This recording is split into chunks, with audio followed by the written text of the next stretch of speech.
Today we are trying October-November 2018, paper 12. Find the coefficient of 1 over x squared in the expansion of 3x plus 2 over 3x squared to the power 7. So I should write TR plus 1 is NCR, P to the power R, Q to the power N minus R. You can write the other way around also. I'm writing like that, doesn't matter.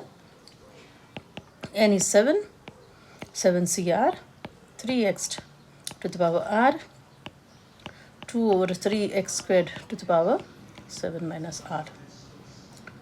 So I need to get rid of the terms that don't give me x. So let me try. It is x to the power R, 1 over x squared to the power 7 minus R over 14 minus 2R. So x to the power R minus 14 minus 2R. X to the power 3R minus 14.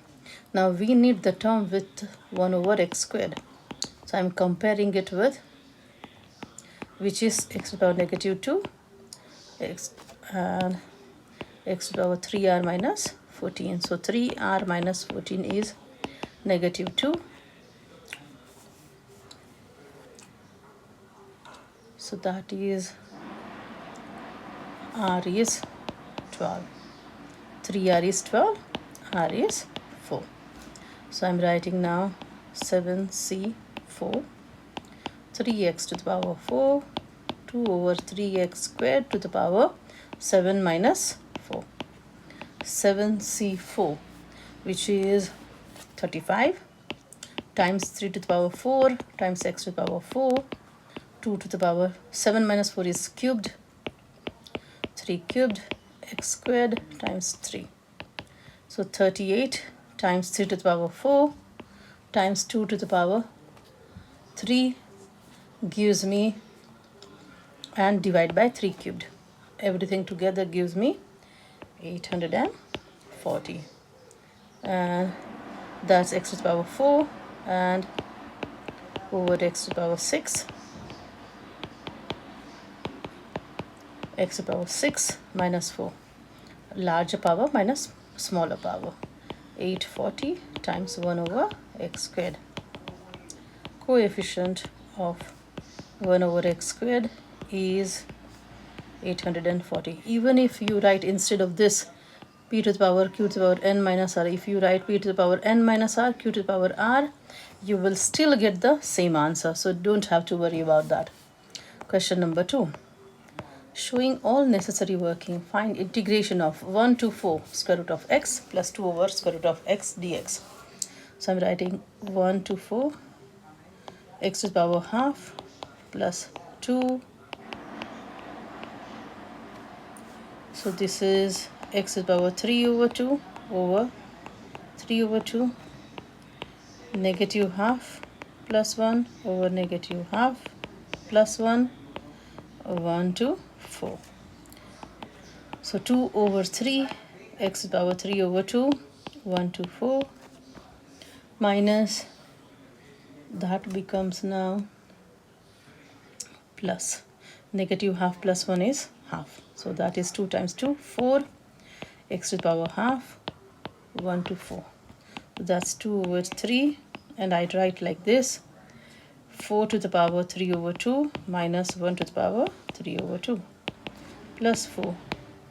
4 to the power half minus 1 to the power half, which is 2 over 3, 8 minus 1 plus 4, 2 minus 1, 14 over 3 plus 4. So the final answer is 26 over 3.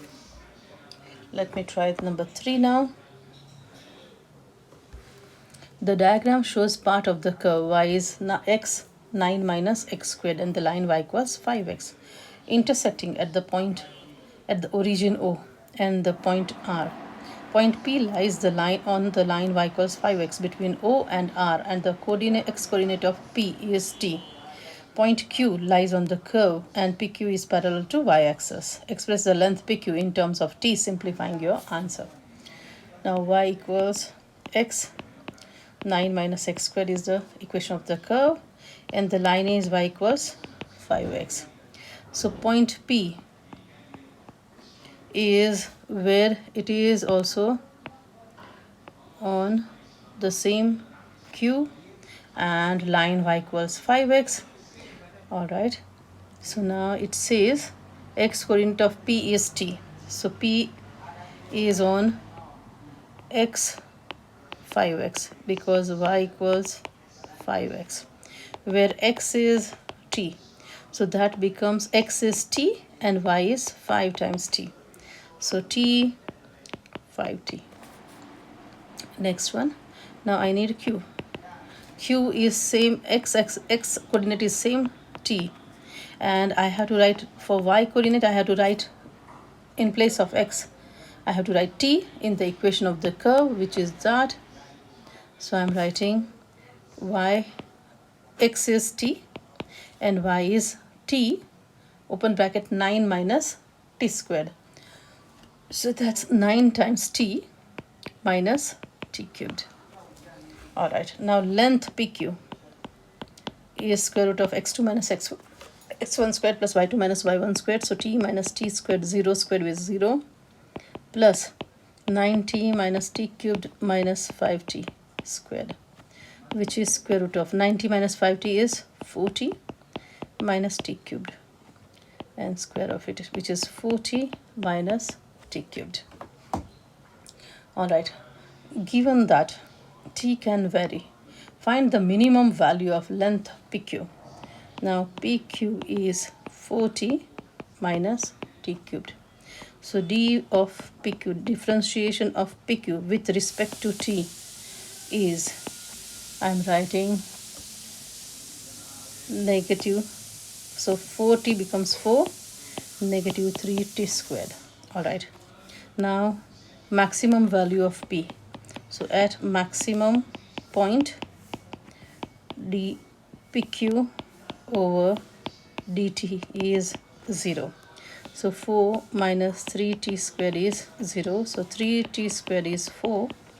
So I'm writing t squared is 4 over 3. So t is plus or minus 2 over root 3. Now t equals, which means t is plus 2 over root 3 or t is negative 2 over root 3. This is ignored as we are given t is more than 0 from graph. All right, so t is 2 over root 3. So PQ maximum, where do I substitute into that value? So I'm writing 4 2 over root 3 minus 2 over root 3 cubed, which is same as negative 4 times 8 over root 3 minus 8 over 3 root 3, which is same as 24 minus 8 over 3 root 3. So which is 16 over 3 root 3. Let's try this one. Function f and g are defined by fx 2 minus 3 cos x 0 to 2 pi, gx is half x 0 to 2 pi. Solve the equation f gx equals 1. So first of all, I'm writing fx given to me, y is 2 minus 3 cos x 0 less than equals x less than equals 2 pi, and gx is y equals half x 0 less than equals x less than equals 2 pi. I'm given f of gx is 1. So f of, in place of gx, I will write half x. So wherever there is x, I will write half x in fx.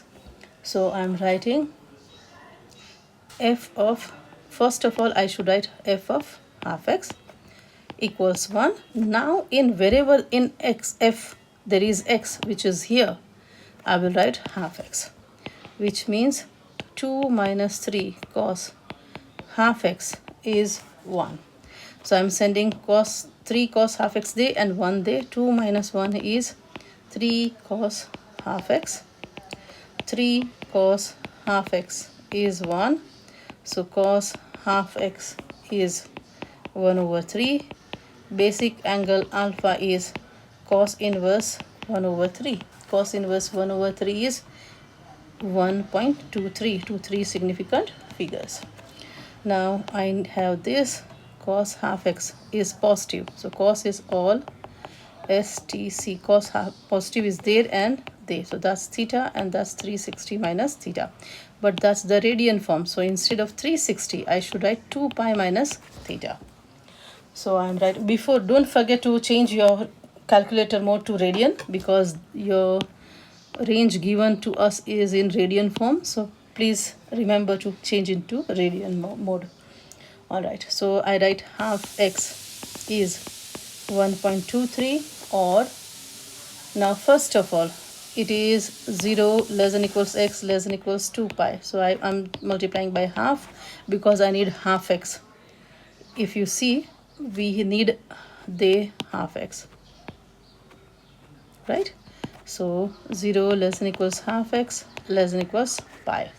So which means I will calculate only between 0 to pi. I don't need to figure out what is the answer in fourth quadrant. I just need first or second. In second quadrant, cos is negative, so I will just consider in the first quadrant. So I don't need to write that. So half x is 1.23. X is 2 times 1.23. So x is 2.46 to 3 significant figures.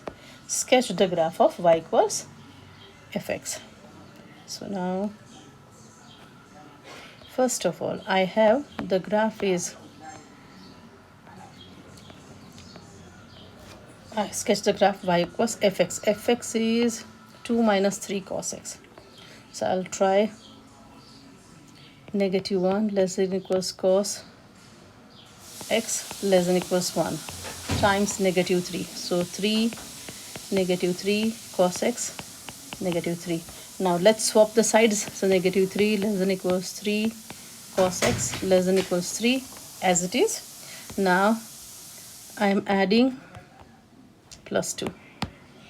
So 2 minus 3 less than equals 2 minus 3 cos x less than equals 5.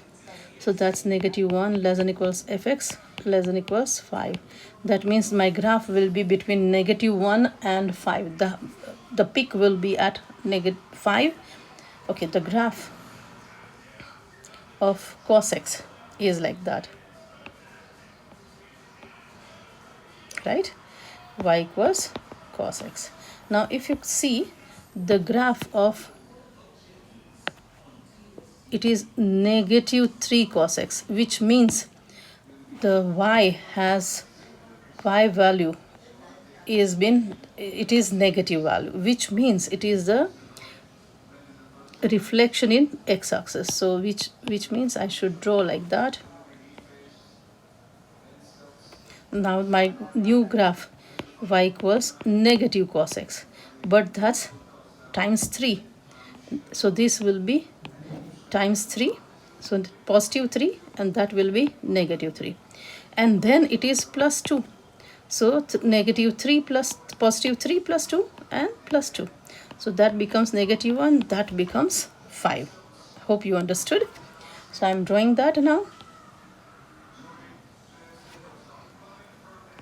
Negative 1, that's 5.